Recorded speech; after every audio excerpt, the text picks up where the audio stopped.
o inventário e partilha. O procedimento do inventário e partilha, um momentinho só. Tocou o telefone aqui, ainda bem que estava no mudo. O procedimento do... Pode, a Juliana pergunta se pode gravar. Pode, vou até botar para gravar aqui. Nesse aplicativo aqui não dá problema não. Pronto, vou ter para gravar, ainda bem que lembraram, tá? O procedimento do inventário e partilha, nada, Juliana. Ele é um pouco complicado de analisar com os senhores agora, porque ele depende muito do direito material. E o direito das sucessões, os senhores verão no próximo período, salvo engano, de minha parte. Mas nós não podemos negligenciar e simplesmente deixar de analisar esse procedimento tão importante que é o inventário e partilha. Eu vou passar aqui as principais informações para os senhores sobre esse procedimento do inventário e partilha, fazendo já a ressalva de que, na verdade, nós veremos aqui de forma resumida. É um procedimento bastante diferente, bem complicadinho. Vamos ver aqui o padrão, mas aí na prática os senhores vão pegando a manha com relação ao inventário e partilha. Eu não vou enganar os senhores e falar que o que nós vamos passar aqui de inventário e partilha é absolutamente tudo. Na verdade, o inventário e partilha é um universo à parte. Geralmente a pessoa se especializa nesse ramo e tem alguns detalhezinhos que nós não vamos aqui pelo tempo conseguir analisar. Tá certo? Bom, o inventário e partilha ele está previsto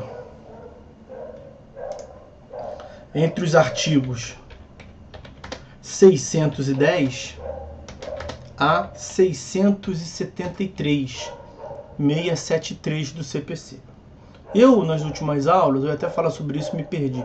Nas últimas aulas eu tenho trazido da página do Planalto aqui para o chat os dispositivos.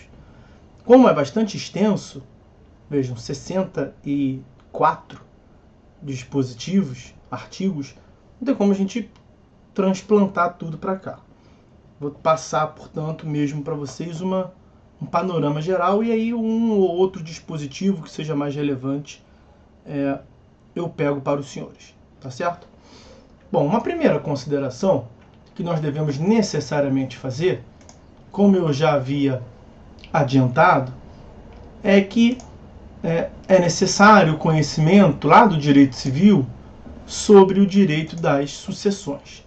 Mesmo que os senhores não tenham visto, passar uma visão absolutamente introdutória sobre o tema. A pessoa natural, ela tem a sua personalidade jurídica adquirida com nascimento, com vida. Os senhores já ouviram falar disso. E o término da personalidade jurídica da pessoa natural é a sua morte. Tem lá a declaração de ausência que vai gerar efeitos para fins de arrecadação dos bens, mas aí já é um outro instituto. Regra geral, com a morte da pessoa. Na declaração de ausência, no máximo que nós poderemos ter uma presunção, né, de morte. A morte, com a certidão de óbito consumada, é o término natural da personalidade jurídica. E aí, como intuitivo, justamente por ser sujeito capaz de titularizar direitos e obrigações, o de cujos, ele, no mais das vezes, adquire bens durante sua vida. Uma curiosidade, um detalhe. De cujos é o falecido. É quem perdeu, quem está no fim da sua personalidade jurídica. No morto, falecido, é o de cujos. É assim que se costuma referir na praxe forense. O de cujos, ele poderia titularizar, no mais das vezes ele titulariza bens. Então ele é proprietário de um bem aqui, um bem acolá, direitos e deveres. Com o término da personalidade jurídica, naturalmente, aquele bem não é mais de sua titularidade, porque ele não existe mais. Claro que para o ente próximo pode falar assim, ele nunca vai deixar de existir, Não é comum falar isso? Mas isso é no sentido afetivo. Porque no sentido jurídico, nós temos um instituto lá do direito das sucessões, que é o princípio da Saizine. Princípio da Saizine. O que significa esse princípio da Saizine? Que os bens titularizados pelo falecido, pelo de cujos, uma outra forma que se refere ao falecido é o autor da herança. Então, falar em morto, falecido, de cujos, autor da herança são sinônimos. Os bens titularizados por esse sujeito, da sua morte, com a extinção da personalidade jurídica, no exato momento da sua morte, não são mais titularizados por ele. Há uma transferência, portanto, automática dos bens do falecido para os seus sucessores. Tá? Sucessor é quem vai suceder os bens. O sucessor pode ser um herdeiro ou pode ser um legatário. Tudo isso aqui é aula de direito material, tá, meus amigos? Herdeiro é quem vai receber a herança, ou uma cota parte da herança. Legatário é aquele que é beneficiado por um testamento. Então, a transferência dos bens, chamada de abertura da sucessão, a abertura da sucessão se dá com a morte, e a transferência dos bens se opera instantaneamente, imediatamente. Então não há um transcurso de tempo durante o qual a coisa fica sem dono. Ela é automaticamente transferida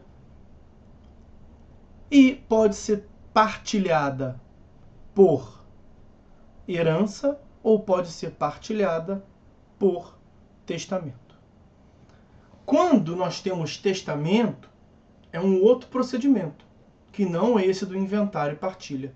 Então, o inventário e partilha, ele pressupõe ou que não tenha testamento, ou, havendo testamento, que se separe aquilo que foi testado, legado, para se partilhar a diferença, o restante dos bens.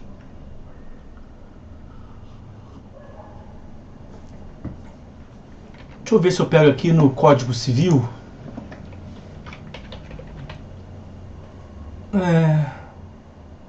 Não.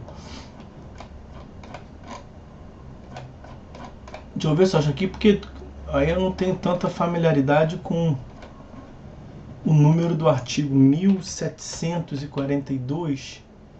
Também não. 1700...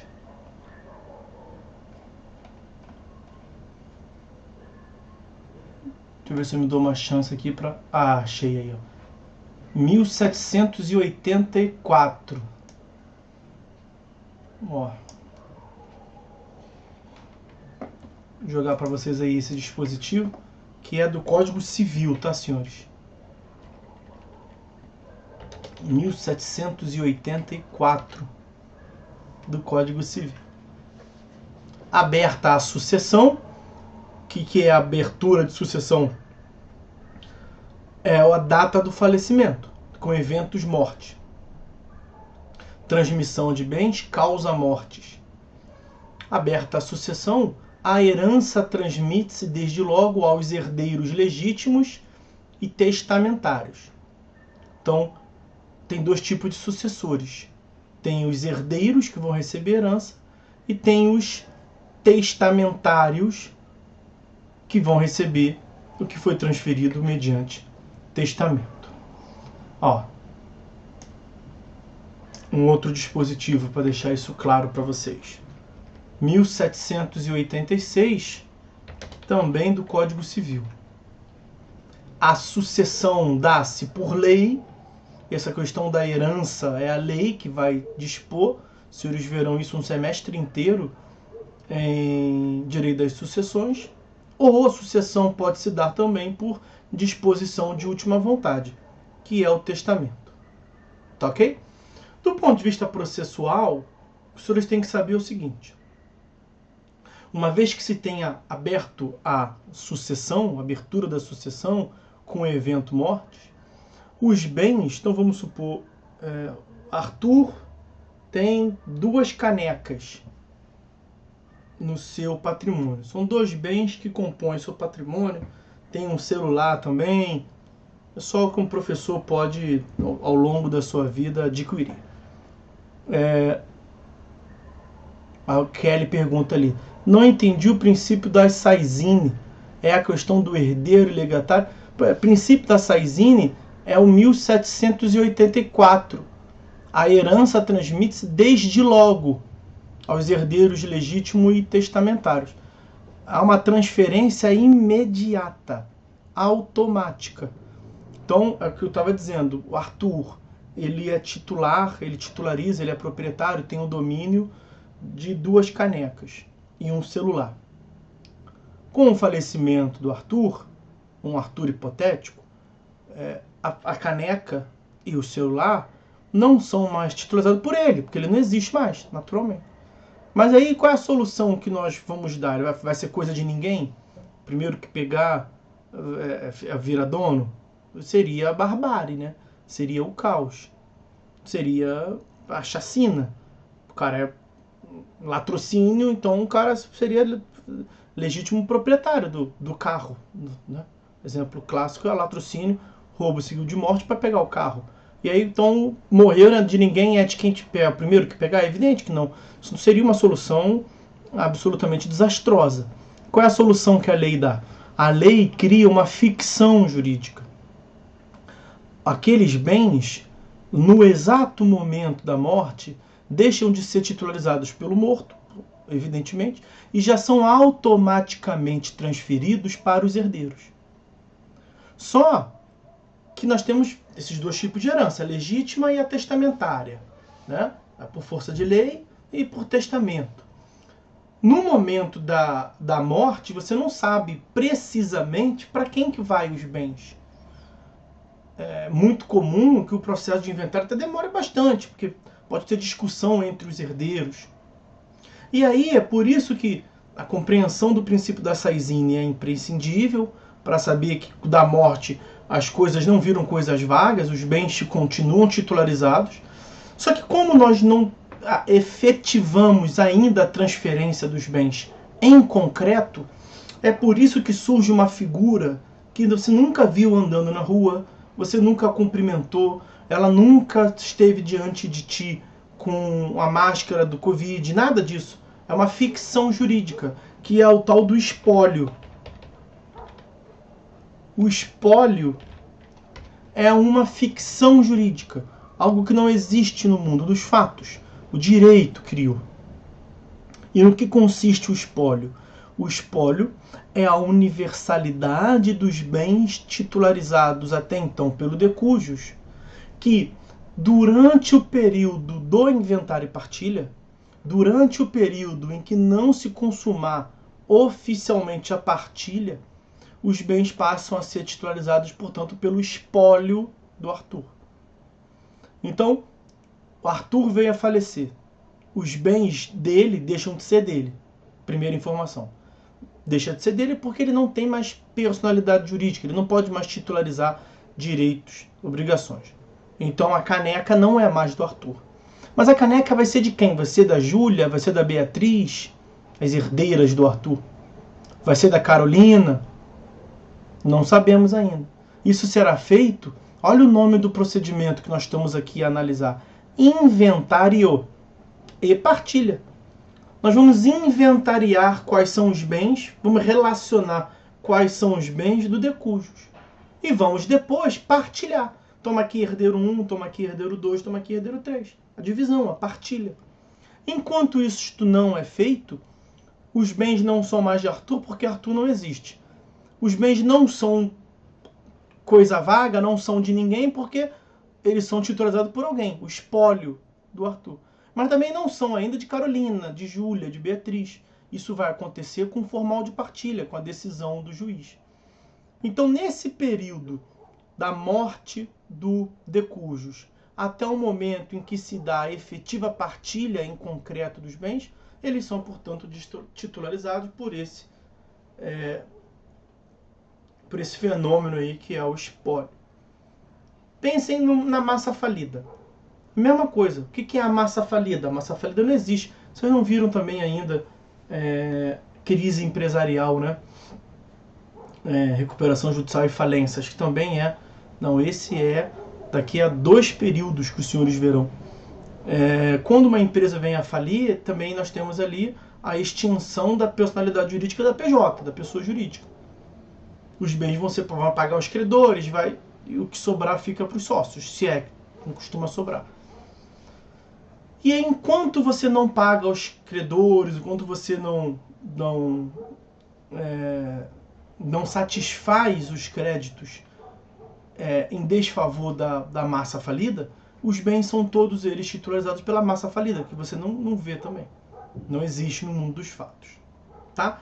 Então, logo após a morte, pelo princípio da Saizine, os bens são automaticamente transferidos para o espólio do decujus. Nós teremos um procedimento judicial, que é o que nós estamos vendo, para inventariar e partilhar os bens até então titularizados pelo decujus para fazer essa transferência de propriedade. Uma transferência de propriedade que é baseada na morte. Então, transferência de propriedade causa mortes. E aí, ao final do procedimento, os bens, a caneca 1 vai ser da Beatriz, a caneca 2 vai ser da Júlia, o celular vai ser da Carolina, os sucessores de Arthur. Tá certo? Bom, esse procedimento do inventário e partilha, ele tem também a previsão pela via extrajudicial. Algo que nós já falamos nas aulas anteriores, o movimento de desjudicialização dos procedimentos. A retirada dos procedimentos que anteriormente eram necessariamente realizados perante o Poder Judiciário, para que passem a ser realizados por uma outra chancela do Estado. Em geral, essa outra chancela do Estado são os cartórios.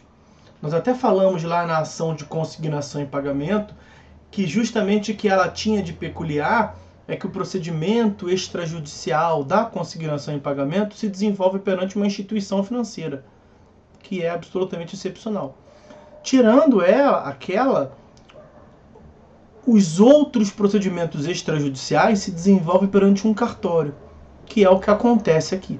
Então nós temos a previsão de o procedimento de inventário e partilha extrajudicial. Quem regulamenta esse procedimento são os parágrafos do artigo 610. Vamos ver o caput.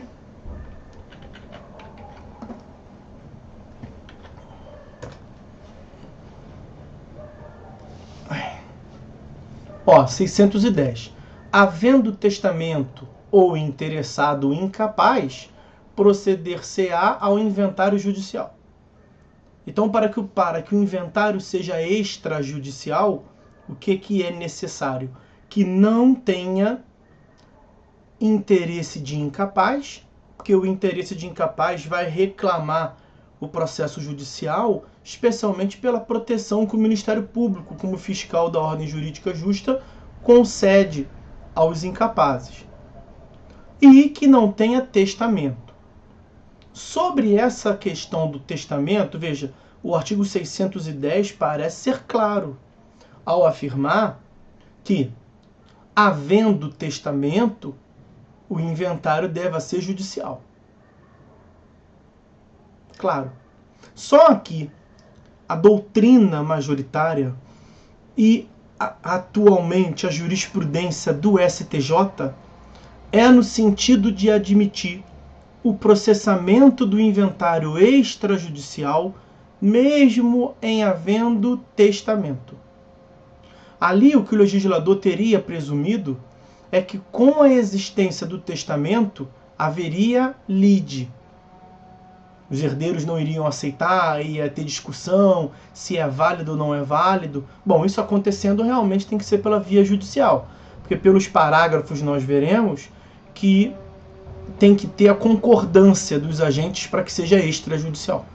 Só que o que a doutrina vinha batendo e o STJ acolheu foi o seguinte: bom, e se tiver testamento e mesmo assim os herdeiros que sobrarem forem todos capazes, estiverem concordes, se nessa hipótese mesmo assim não tiver nenhum conflito de interesse, vai botar para o juiz por quê? Isso não faz o menor sentido. Então essa é a construção, a interpretação que se dá ao artigo 610. O fato de ter testamento não é por si só um empecilho ao inventário extrajudicial. Mesmo que na leitura do artigo 610 caput, isso possa ter ficado bastante intuitivo, porque realmente da leitura é o que parece. Mas a doutrina e a jurisprudência interpretam que o que impede o inventário extrajudicial, na verdade, é a existência de um testamento que venha a gerar controvérsia. Testamento que não gere controvérsia, os herdeiros, ele doou 20% do patrimônio dele para... testou, né? 20% do patrimônio dele para quem não é herdeiro, para um terceiro qualquer. Ok, nós estamos concordando com isso, a gente sabe que era isso mesmo, vamos dividir aqui os 80 que sobrou, vai ficar tanto para um, tanto para outro, quanto para o outro. Não é para impedir o inventário extrajudicial. É nesse sentido, eu anotei em algum lugar, deixa eu ver se eu encontro aqui, recurso especial 1 milhão, salvo engano, tá? Sabe quando você não entende sua letra? Está acontecendo algo nesse sentido. 1.808.767 do Rio de Janeiro. Esse é o julgado onde o STJ acolheu essa tese. Ali, se não for 1.808, talvez seja 1.803. Tá? Eu estou com um pouco de dúvida na minha própria letra com relação a isso. Ok? É muito importante isso, portanto, tá, meus amigos? Cuidado, que a lei é traiçoeira. Agora, é aquilo, né? A gente aqui não estuda, não é cursinho para concurso, nós estamos preparando vocês para concurso, não apenas, né? Mas é aquilo, para quem tem alguma prática ou ouviu falar, concurso, prova objetiva, é letra de lei, né? Então, se tiver ali a reprodução do 610 sem nenhuma ressalva na alternativa, é para marcar, sem medo de errar. Agora, se for um concurso mais elaborado, que se pergunte qual é a interpretação que o STJ, a doutrina majoritária, dá, aí pode ser que seja uma alternativa diferente. Agora, concurso, letra seca, certo ou errado, ninguém vai ser maluco de colocar uma disposição de lei como errada, sem fazer a ressalva, tá? Se na questão diz qual é a interpretação que se dá pela interpretação atual do STJ sobre inventário extrajudicial. Se tiver o 610 é para te embananar. Vai ter uma alternativa que vai dizer mesmo tendo testamento, se não tiver controvérsia, pode fazer pela via extrajudicial.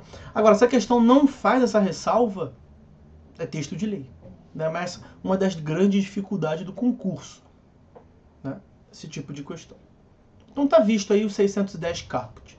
Só que os outros requisitos constam do parágrafo. Olha, se todos forem capazes e concordes, não havendo controvérsias, estão todo mundo de acordo, o inventário e a partilha poderão ser feitos por escritura pública, a qual constituirá documento hábil para qualquer ato de registro. Porque, veja, imagine que eu deixei uma casa, vai ter que transferir a propriedade na matrícula do RGI, né? Do Registro Geral de Imóvel. Então, o que você leva lá? Lá você não vai chegar no ouvido do oficial, do escrivão e falar, eu recebi os bens. Você tem que mostrar tudo, né? Então, a escritura pública serve como essa finalidade. Substitui, portanto, o formal de partilha, decisão judicial.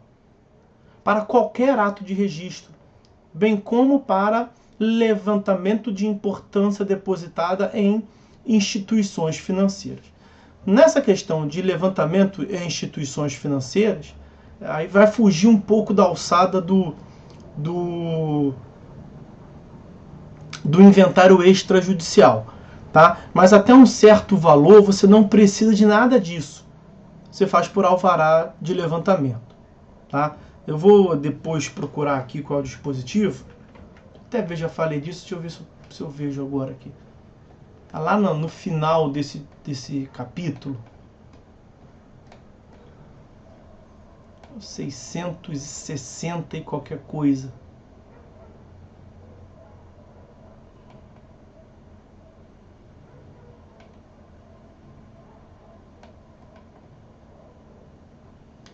Ó. Artigo 66666.